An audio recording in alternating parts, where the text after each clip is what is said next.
Sahabat setia Go-Worry yang dikasihi Tuhan, Shalom. Hari ini adalah Senin 5 Februari 2024. Kita mengawali pekan ini dengan semangat dan dengan penuh rasa syukur. Jangan menggerutu di hari Senin untuk mulai kembali beraktivitas normal.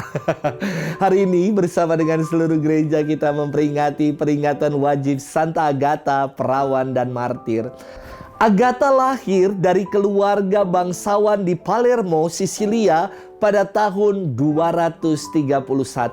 Ia tumbuh menjadi seorang gadis yang cantik jelita dan sangat rohani sekali. Mendengar kecantikan Agatha, gubernur Romawi hendak memperistrinya. Namun Agatha menolak sang gubernur karena ia ingin mempersembahkan seluruh dirinya, hidupnya bagi Yesus. Penolakan Agatha membuat sang gubernur marah. Agatha ditangkap dan disiksa. Dalam penyiksaan ini, Agatha berdoa dengan lirih. Tuhan Allah penciptaku, Engkau telah melindungi aku sejak masa kecilku. Engkau telah menjauhkan aku dari cinta duniawi dan memberiku ketabahan untuk menderita. Sekarang, terimalah jiwaku. Agatha wafat sebagai martir di Catania, Sisilia pada tahun 250. Santa Agatha dihormati sebagai pelindung para perempuan, khususnya mereka yang sakit kanker, juga kanker payudara. Banyak doa penyembuhan yang terkabul melalui perantaraan martir suci Agatha ini. Sahabat setia Go-Worry yang dikasihi Tuhan, kita akan bersama-sama merenungkan firman Tuhan hari ini yang diambil dari Injil Markus 6 ayat 53 sampai dengan 56. Kita siapkan hati kita. Haleluya, haleluya, haleluya. Yesus mewartakan kerajaan Allah dan menyembuhkan semua orang sakit. Haleluya, haleluya, haleluya. Tuhan bersamamu dan bersama rohmu. Inilah Injil suci menurut Markus, dimuliakanlah Tuhan. Pada suatu hari Yesus dan murid-muridnya mendarat di Genesaret dan berlabuh di situ. Ketika mereka keluar dari perahu, orang segera mengenal Yesus. Maka berlari-larilah mereka ke seluruh daerah itu dan mulai mengusung orang-orang sakit di atas tilamnya kepada Yesus. Di mana saja kabarnya ia berada, kemanapun Yesus pergi, ke desa-desa, ke kota-kota atau ke kampung-kampung, orang meletakkan orang-orang sakit di pasar dan memohon kepadanya supaya mereka diperkenankan hanya menjamah jubah-jubahnya saja, dan semua orang yang menjamahnya menjadi sembuh. Demikianlah sabda Tuhan. Terpujilah Kristus. Sahabat setia Go-Worry yang dikasihi Tuhan, Shalom. Problem parkir menjadi problem klasik di gereja-gereja, khususnya gereja di Kuskupan Agung Jakarta.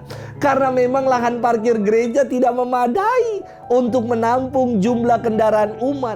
Saya pernah ngukur jarak dari tempat yang paling jauh umat parkir untuk dapat datang ke gereja lebih kurang 20 kali Salam Maria.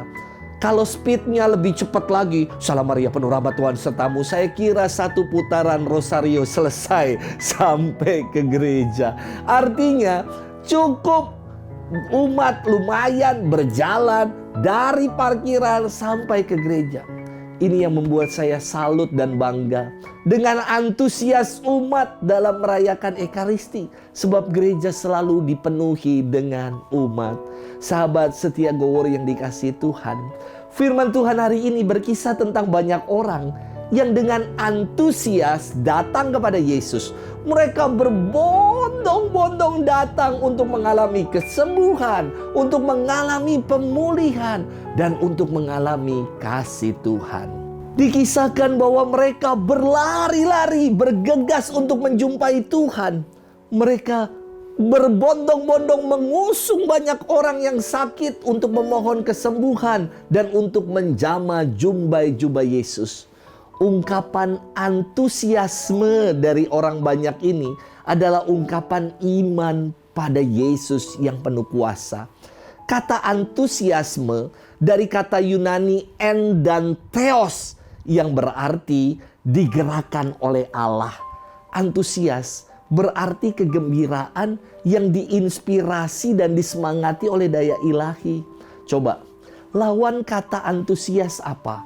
Lawan kata antusias adalah sikap apatis. Dari kata a dan patos. A itu dalam bahasa Yunani artinya tanpa, patos itu artinya perasaan. Maka berbeda sekali sikap yang digerakkan oleh daya ilahi dengan penuh antusias untuk mengalami Tuhan dengan sikap apatis yang acuh tanpa perasaan dan abai. Sahabat setia Glory yang dikasihi Tuhan, apakah kita antusias dalam mendengar firman Tuhan, merenungkannya dan mengaplikasikannya dalam hidup? Apakah kita mengalami kegembiraan yang digerakkan oleh Roh Tuhan setiap kali kita baca firman, setiap kali kita meresapkan sabda Tuhan? Mari kita mohon rahmat antusiasme itu dalam hidup kita, sehingga akhirnya sukacita senantiasa tinggal bersama kita juga di tengah-tengah keluarga-keluarga kita. Selamat bermenung dan Tuhan memberkati kita selalu dalam nama Bapa dan Putra dan Roh Kudus. Amin.